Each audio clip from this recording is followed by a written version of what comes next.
This is Due South on WUNC News. I'm Jeff Tiberii. As campaigns crisscross the state this fall, there are concerns about political violence, concerns that are rooted in some recent incidents. Think about President Trump and the massive Secret Service that he has protecting them, and they still couldn't fully protect him.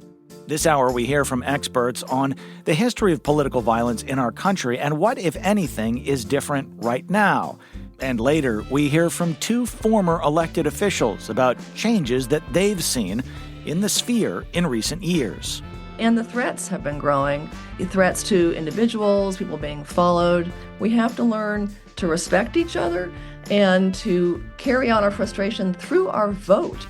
Political violence on the program today. First, this hour's news.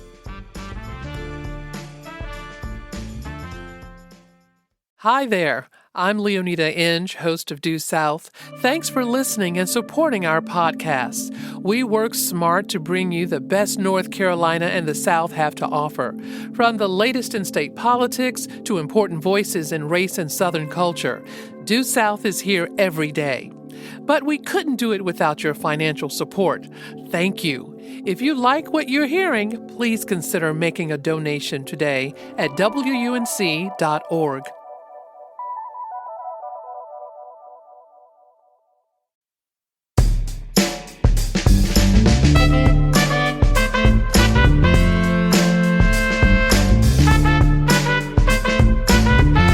Studios of WUNC News in Chapel Hill, this is Due South.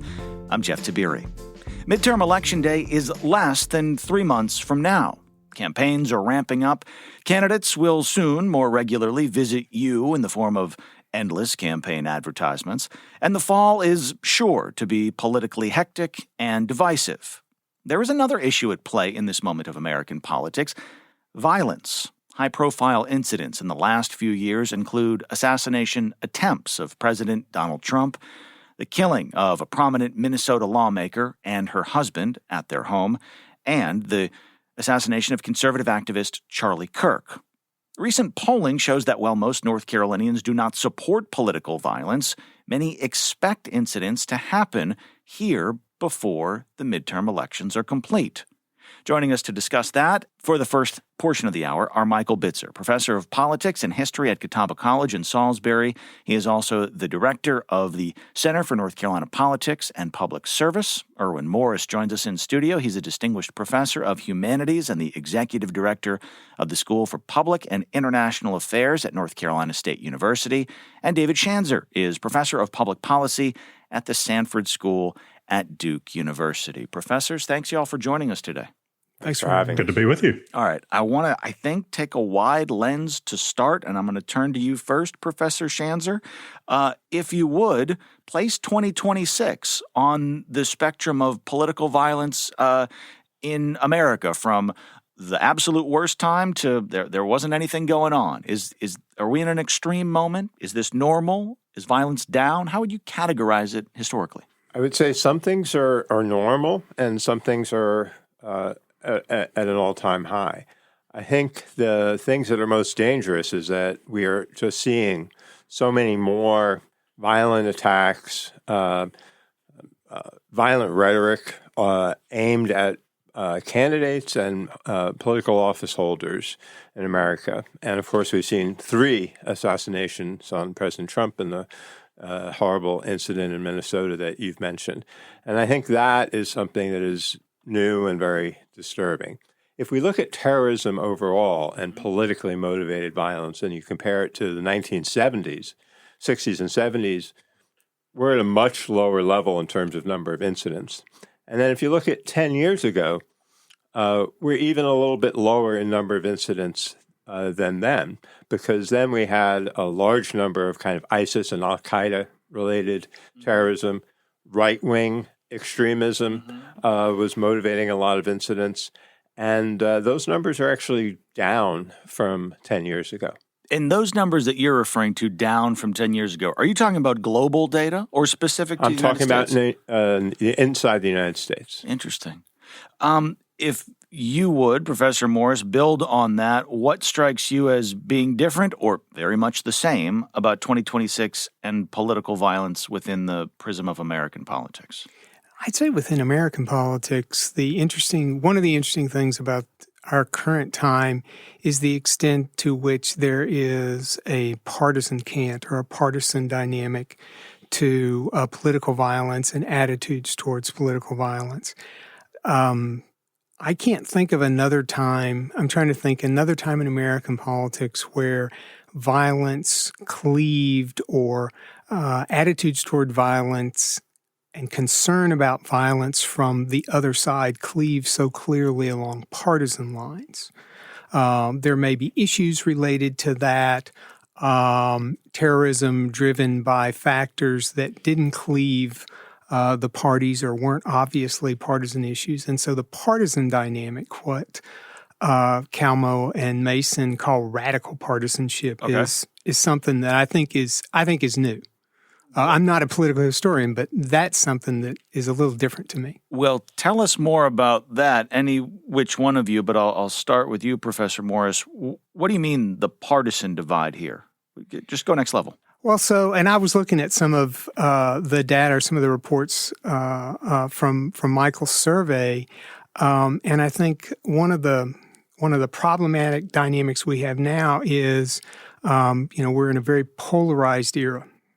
But the polarization is partly a function, I believe, of a misperception of Democrats or Republicans, Republicans and Democrats, as in Democrats thinking Republicans are much more conservative than they actually are, Republicans thinking Democrats are much more liberal than they actually are. And so I think this is problematic in a violence or a political violence situation because in essence, I think Democrats tend to think that Republicans are more violent and more supportive of violence than they actually are, and vice versa. And so it is interesting, like in David's survey, how prevalent the fear of violence was relative to, if you look at the support for violence, particularly specific acts of violence in the United States, it's extremely low. Mm-hmm. And so, how do you put those two things together? I think, this partisan misapprehension or misunderstanding is at play. We're chatting about political violence in America with Professors Irwin Morris, David Schanzer, and Michael Bitzer on the line from Salisbury. Professor Bitzer, you have done some recent polling about this topic. And we're going to get into some of the more nuanced takeaways, but what were the most notable top-line takeaways? I think the most notable one is we asked the question, how likely do you think political violence will occur before November's election? And I think it's important to define what we mean by political violence. We said such as threats or physical attacks related to politics or campaigns.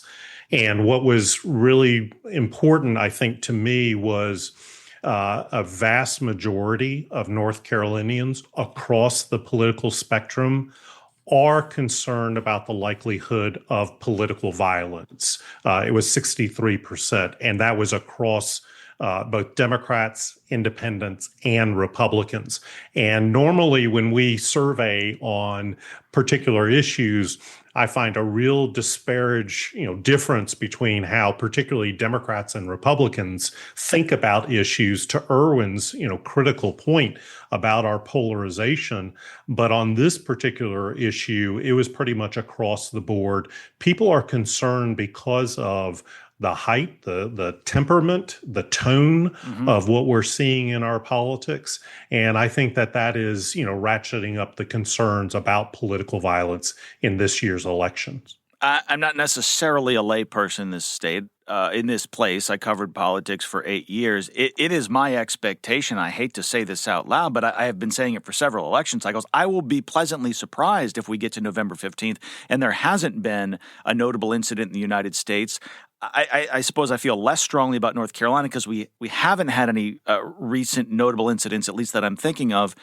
But do you all agree with this sentiment from the survey? Do you expect there to be some sort of political violence here in the next 3 months, give or take? And we're not talking about, ramped up rhetoric, violent speech. We're talking about acts of violence. Professor, where do you fall on that? I think that there is the potential. I would point to an incident in Mecklenburg County with a Mecklenburg County Commission candidate who had shots fired into his residency. He had to move in terms of the safety of his family. I think that there may be localized, on-the-ground kind of incidents, but they are still forms of political violence. And Princeton University, their Bridging Divides initiative, has come out with a report and specifically focused on the concerns that election officials, the people who run our elections and administer them, they are concerned about potential political violence against them, against poll workers. So, we're kind of in a territory and a time that it may not take much to push the envelope one way or the other if it's a localized issue or if it reaches kind of the national dynamics that you've talked about. Well, I tend to agree. I want everybody to think about, how vulnerable a candidate is when they go out on the stump into a room. They often don't know who all the people are, open rallies, things that are outdoors. And think about President Trump and the massive Secret Service that he has protecting them. And they still couldn't fully protect him. Now, these candidates, especially the non-elected officials, the challengers, have virtually nothing. Maybe one person who may or may not be armed, maybe some support from local law enforcement. So the fact that they're very vulnerable and there are a lot of angry people out there, sometimes armed, does make this a pretty toxic mix. Jeff, if I could jump in just real quick to follow up on David's point. We asked about where political violence might occur, how likely could a situation occur, and at the top were indeed political events, campaign rallies, those kinds of things. And again, that was across the board, that was the number one likely target for political violence would be the kind of public political events that we expect during the campaign season.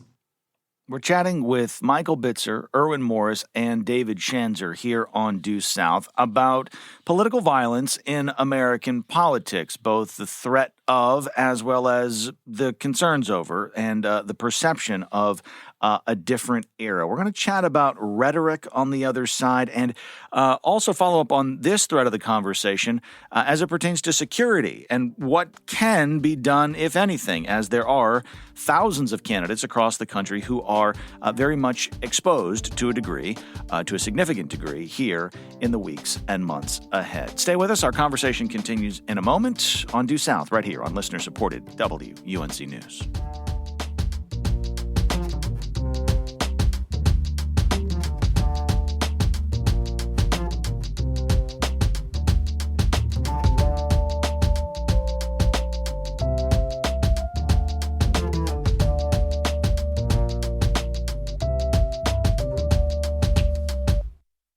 Welcome back. It's Due South on listener-supported WUNC News. I'm Jeff Tiberii. We're chatting about political violence this hour on the program. Of course, some very notable recent events include assassination attempts of the 45th and 47th president, the killing of the former Speaker of the Minnesota State House, Melissa Hortman. We'll talk a little bit more about that incident in a moment. And there was the storming of the U.S. Capitol on January 6th, 2021.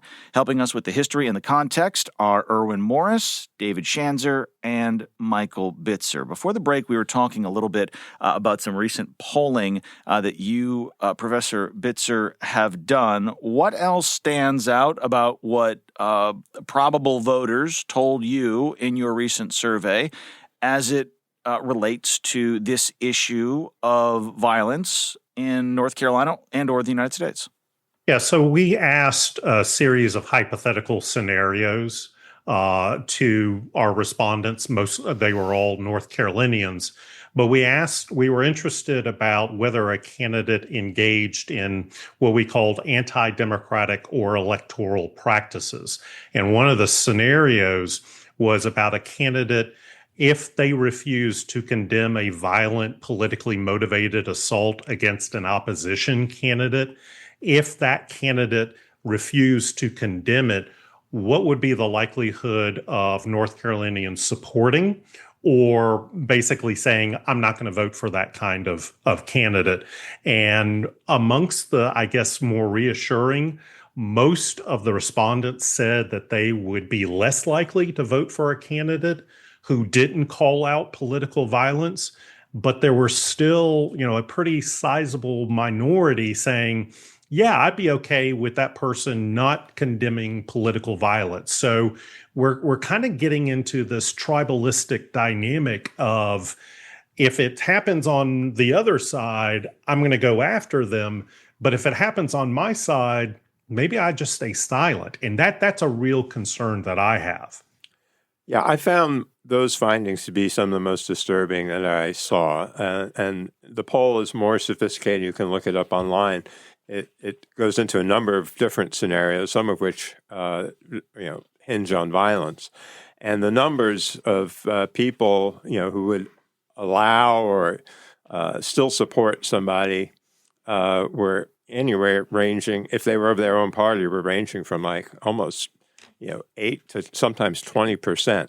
And that is a very high tolerance level. I'll give you an example. Post 9/11, some surveys were done, for Muslim populations, and they very strongly rejected violence for political purposes, but 5% said they would condone it under some circumstances. And that was seen as a very big threat, very disturbing. And these numbers in Michael's survey are 2, 3, and 4 times higher than that. So that, I think, is a warning point. I want to roll the clock back for a moment and just maybe hear from each of you on what, from my perspective, did not come out of June 2025. So the brief setup here is that June 14th of 2025, this individual goes to several homes of state lawmakers in Minnesota, and he wreaks total havoc. He kills Melissa Hortman, a Democratic state lawmaker, and her husband, as well as their dog. She is the former Speaker of the House. He shoots a different Democratic state lawmaker in Minnesota named John Hoffman. He is shot, wounded, survives. His wife, Yvette, survives. I'm 42 years old. I don't recall anything quite like this in American politics in my time consuming it based on what I've read. This woman was shot and we kind of moved on from it. Now, party aside, there wasn't any major condemnation from the president or leading officials in a way that, from my seat, and I'm editorializing here, but sought to really cool the temperature. This was a major incident, but it just kind of floated off.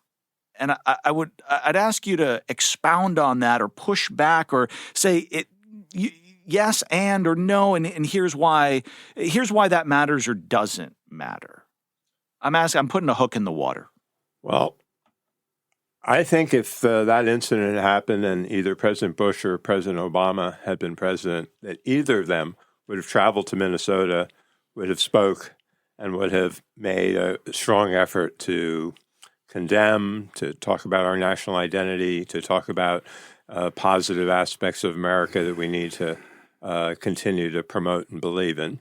And President Trump didn't do those things. I don't believe, and I stand to be corrected, that flags were just told to be at half-mast. They were not at the federal level. And if you compare that to absolutely horrific, totally unjustified, just out of the realm assassination on Charlie Kirk, but if you compare the national response to those things, and that's kind of was a green light to me that about the values that this president puts forward, the way he talks to the nation, and I think those things matter.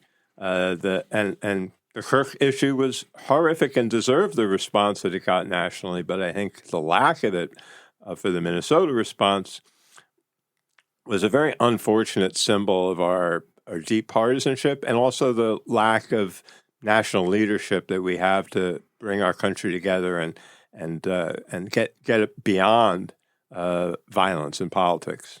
What I would offer is there's rhetoric that can be inflammatory and dangerous. And what I think I'm asserting here is that a lack of rhetoric at certain turns can also be problematic.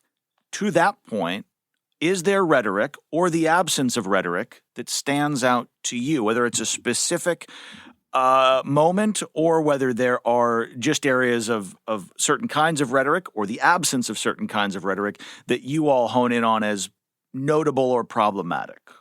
So let me start with the absence of rhetoric, and kind of to David's point, it's hard to know what the impact of that is.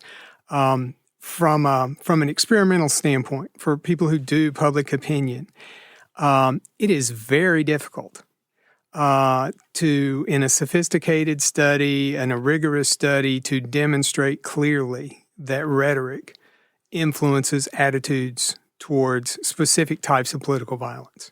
And so the causal chain from there's rhetoric from an elite political figure that generates some attitudes towards violence, let alone violence, because the connection between attitude towards violence and violence is very tenuous. Got it. You gotta jump through a lot of hoops. And so the idea that the rhetoric is driving opinion is much more problematic, and that it's driving actual violence.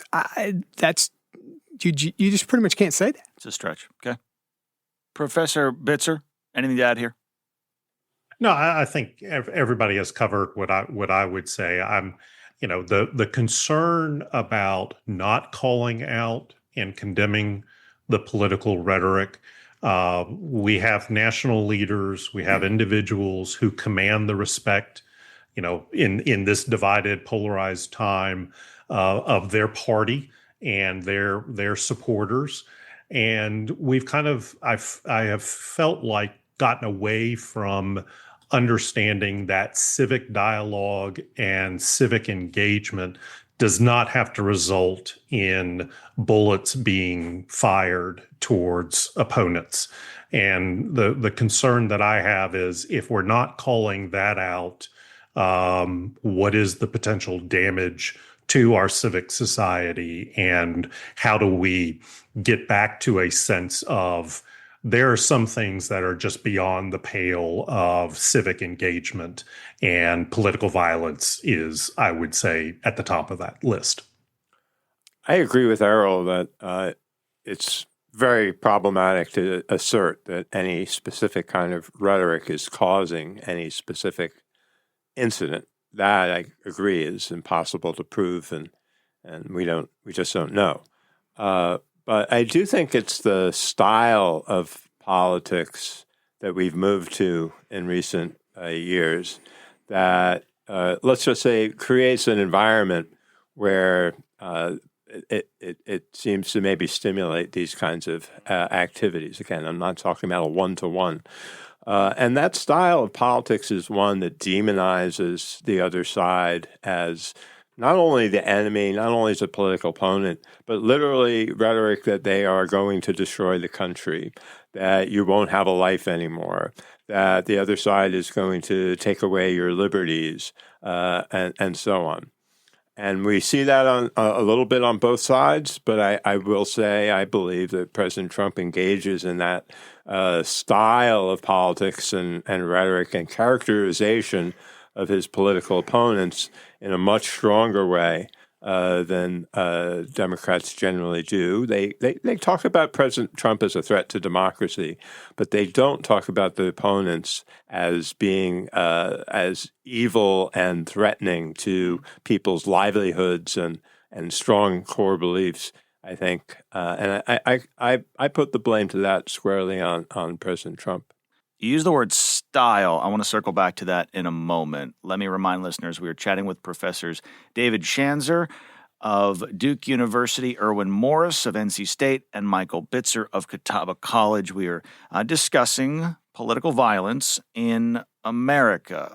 I think, please push back if we don't, I think we can all agree that fear is a page in the playbook of politics, and divisiveness can be beneficial. These are things that some candidates have used for a very long time. I want to ask you about a step further. I want y'all to weigh in. Is violence beneficial to anyone? I realize that might sound like a ridiculous question, but I'm asking it. Who stands to benefit from more violence, if anyone? Professor Bitzer? I'm not sure I'm an expert necessarily on this particular dynamic. I would say in thinking about this and in thinking about other topics that I teach about, the concern that I have is dehumanization.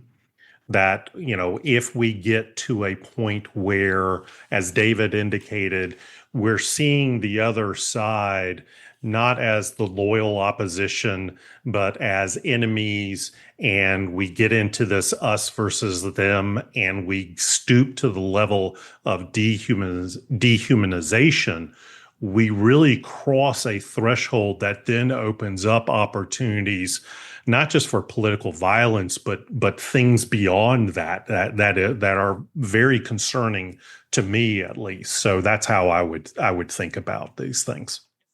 And it might be a throwaway. If that feels like an unfair question, I want y'all to tell me. But I look at, you mentioned the word style, and that to me is a jumping off point for, I think, the fear-mongering that goes on in politics. At times, you go, oh, that's ridiculous. But I understand why people are using it as a tool, even if I might not agree with the tactics.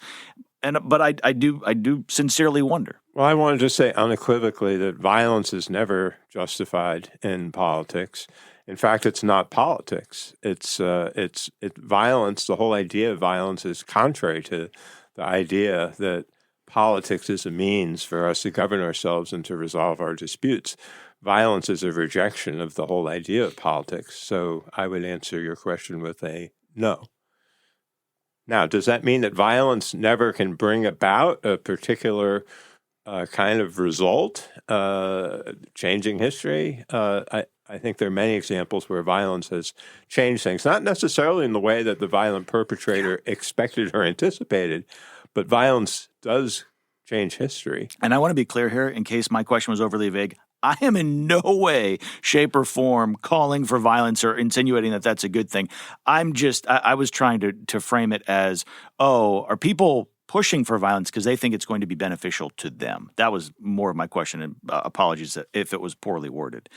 Let me pivot back to security. To the extent that any of you can touch on this, what differences are campaigns or parties or host sites taking? What's new in terms of trying to have a counter effort, so to speak, to try to combat some of this? You pointed out earlier, Professor Schanzer, that there's only so much that can be done in some of these settings. I mean, state lawmakers don't have huge security details. If you got a few hundred people there and you have 8 ways of egress, I'm not sure quite what you can do, but what have we seen differently, if anything, here this year or in recent election cycles? Well, I think you're going to see a lot less public events. I think you're going to see more online activities. You're going to see an even greater reliance on, advertising and online ads, online events, because the risks are pretty high and the rewards aren't necessarily as great for these in-person events. So, and that's a shame because I think you learn a lot about how politicians, what's their core values when you see them interacting with members of the public, and things aren't as scripted. And so I think that's, unfortunately will be a byproduct as a diminution of our politics because of that. It makes me wonder about not so much the impact of violence itself, but the impact of the fear of violence, right? I mean, that's the thing that really troubles me about some of the results in Michael's survey is how are people going to be changing their political behavior because they fear violence? And so maybe we don't have as many public events, not just because there is a threat to lawmakers or political candidates, because people are not going to turn out because they are afraid that they themselves will be subject to some sort of violence. Are people going to be less likely to vote? Are they going to be less likely to be willing to serve at the polls, to do, the civic things that we've always more or less depended on? To some extent, the fear itself. I mean, one of Franklin Roosevelt's great quote, Right. we have nothing to fear but fear itself. I think that's at play here. And that may be, quite frankly, more troubling for the political system than the actual probability of violence. Not saying that, if your definition of violence is sufficiently broad, it's hard to imagine a situation where there won't be something in some place in the United States, some community. I'm imagining there's a historian already planning to do work and compare with, what was political violence like in 2026 as compared to previous decades and so forth. So it depends on how broad your definition is. But it's the fear, the perception of violence or the likelihood of violence that could potentially change behavior that I sort of struggle with. I was just going to say, I agree with everything that's been said. And one of the questions that we asked that probably was not as elegant as we could have, but we asked about the impact of political violence on voter turnout. Would you think that the effect of political violence for November's general election would have on voter turnout? And it was interesting that basically North Carolinians were divided between it's going to decrease turnout, but it could also potentially increase turnout. Those were the two largest pluralities of responses that we saw in the survey. And so, there needs to be a lot more study, as both my colleagues have indicated. This dynamic is going to be with us for some time, and I think we need to have the deeper understanding of political violence. All right. We are unfortunately almost out of time with Professors Bitzer, Morris, and Schanzer here on Due South. But I guess we'll conclude here. Election Day's November the 3rd. And this conversation wraps up by November the 7th or 8th or 9th. It's not going to extend too long, right? Well, who knows? We've had a lot of close elections in recent years. And I'd say I believe we'll have a free and fair election. I believe that for the most part, there might be some incidents, but it will be a peaceful election. However, my big caveat is if it becomes a contested election and either one side or the other feels that there have been unfairness, cheating, and even if there hasn't been, if that's accused and pumped up with rhetoric, then I'd say, with respect to violence, from my perspective, all bets are off. Because, to remind folks, that's how we got to January 6th. It is. David Schanzer is a professor of public policy at Duke University. Irwin Morris is a distinguished professor of humanities and the executive director of the School for Public and International Affairs at NC State. And Michael Bitzer is a professor of politics and history at Catawba College in Salisbury. Thank you all for the conversation and for the knowledge. Thank you very much, Jeff. Thanks. Thank you. I'm Jeff Tiberii. This is Due South. We're back in a moment here on listener-supported WUNC News.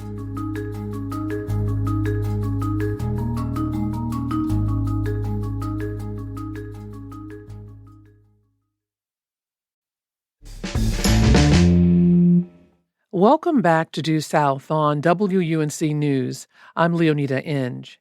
We're talking political violence this hour as we get closer and closer to the midterm elections.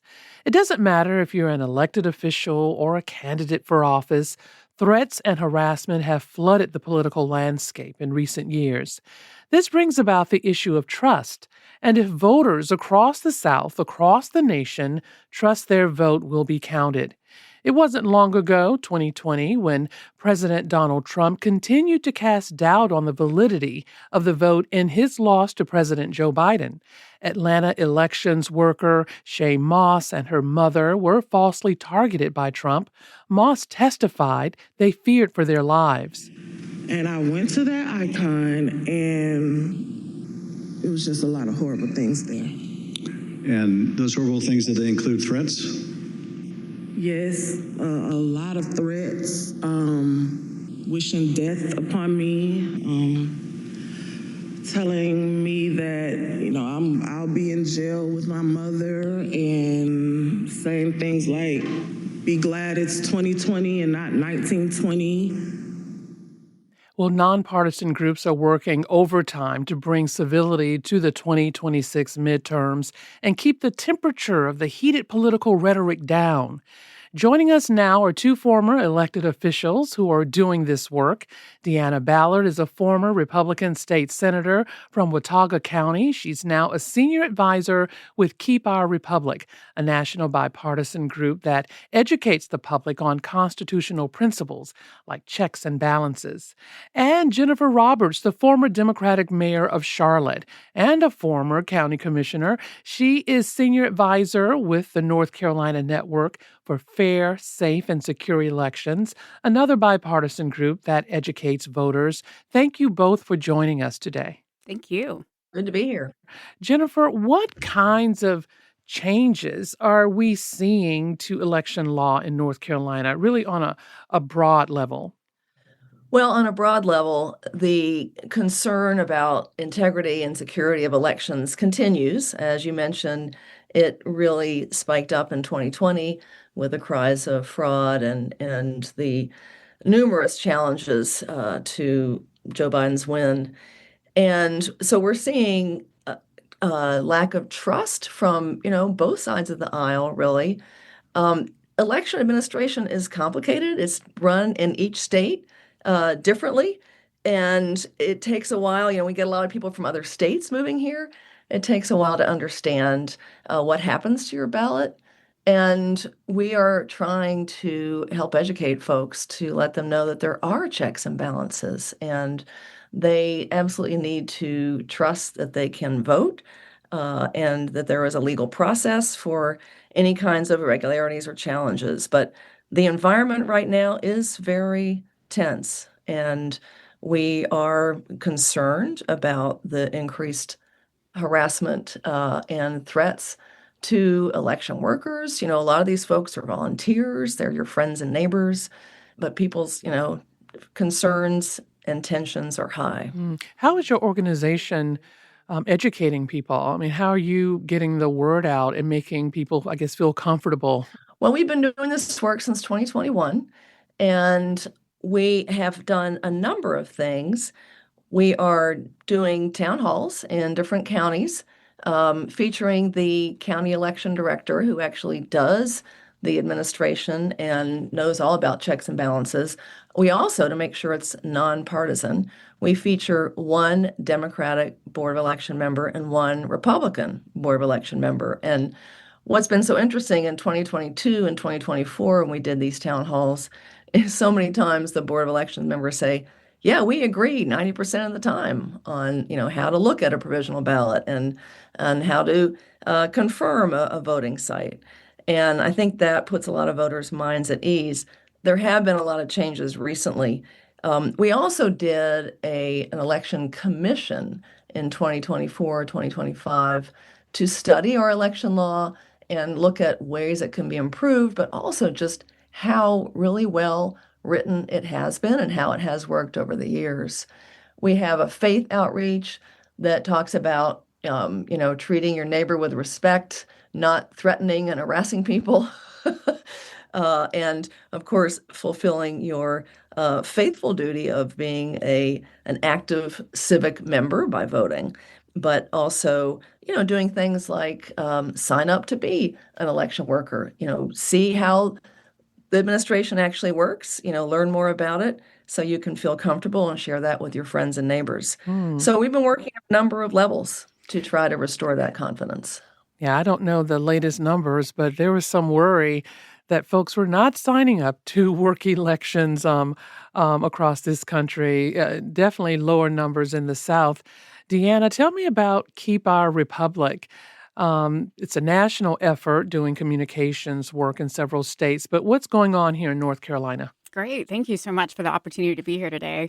Keep Our Republic, as you mentioned, is a national bipartisan organization that was really, I guess, off the ground in about 2020, 2021 as well, but really operating initially in Pennsylvania, Wisconsin, and Michigan, and just in the last year with expansion efforts into Georgia and North Carolina. So the heart of the work for Keep Our Republic is really dialing into helping our communities, supporting our election directors, the election staff, and helping them educate the community on exactly kind of the nuts and bolts of the actual process itself as well. So very similar and complementary to the efforts that Jennifer was just speaking to as well.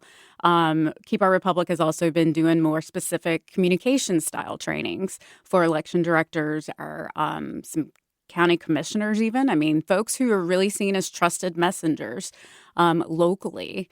And then also working with the chairs, the various chairs across the state too, to really develop skill sets within those individuals to help them know how to really speak to press, or how to really diffuse any kind of situation, a heated argument, or anything kind of that vein as well. But that's kind of one of the angles and one of the programming options that we have. We also are very, a priority for us is to really invest in kind of the recruitment and the retention of those election directors. And how can we do that? How can we really, how do we tell that story? How do we provide the right wraparound supports for those currently working and in the field? And then how do we develop a pipeline for that? Because we know those numbers.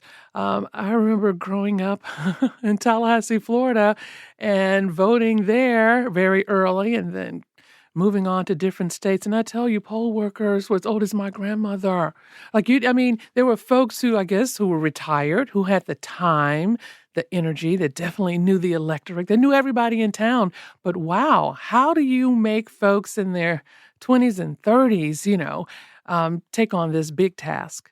Exactly. And that's why we're trying to tap into even those rural communities. North Carolina, I don't know if you know, is kind of the second largest rural population in the country. So what we are really, what's important for us is to not always focus on kind of those high visibility type programming and events, but really understand that the impact and the vital community groups and that at local level can really help tell that story and help foster that sense of change and narrative that's happening in the election.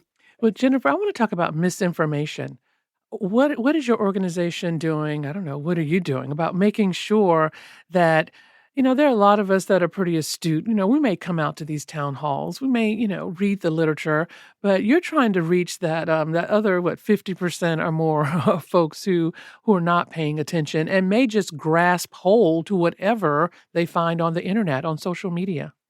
Well, it's interesting that you talk about misinformation, because that is another area that we have tried to address through seminars and local events. Again, getting experts to talk to folks. We've had cybersecurity experts talk about the fact that there are bot farms, and so that just create hundreds of bots that can reply to text messages, to X and Instagram posts and that sort of thing. So it may not even be a real person.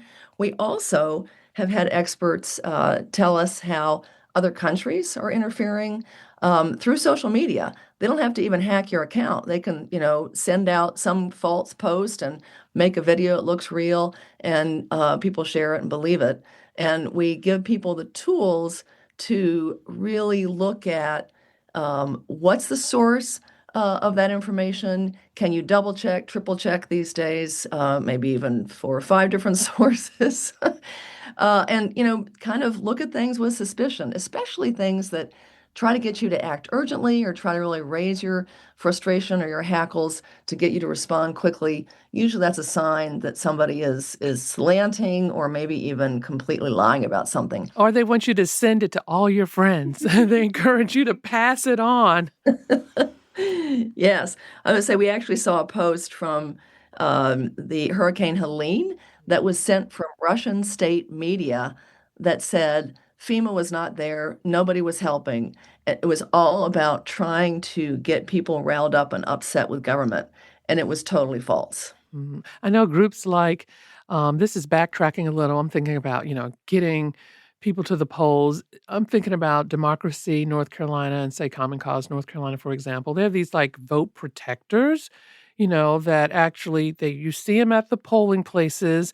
They have on matching T-shirts or I don't know, vests or whatever. So if you have a concern, I guess you can go to them and maybe you're not able to vote at that precinct, or maybe somebody passed you some information that you didn't think was appropriate when you were leaving your car.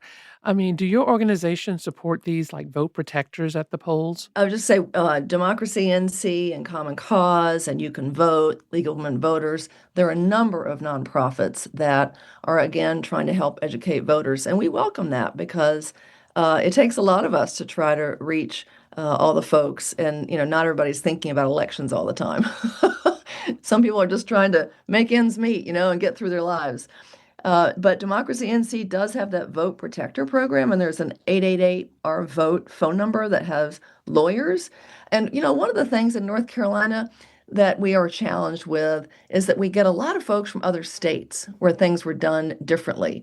And we also get, because of gerrymandering and district lines changing and our growth and precinct lines changing, people get confused about where do they vote and who is on their ballot. And that's just normal part of our growth. And then we have recently had a number of election law changes that get covered in the media and not, sometimes covered before they actually get passed, and people get concerned, did this pass or not?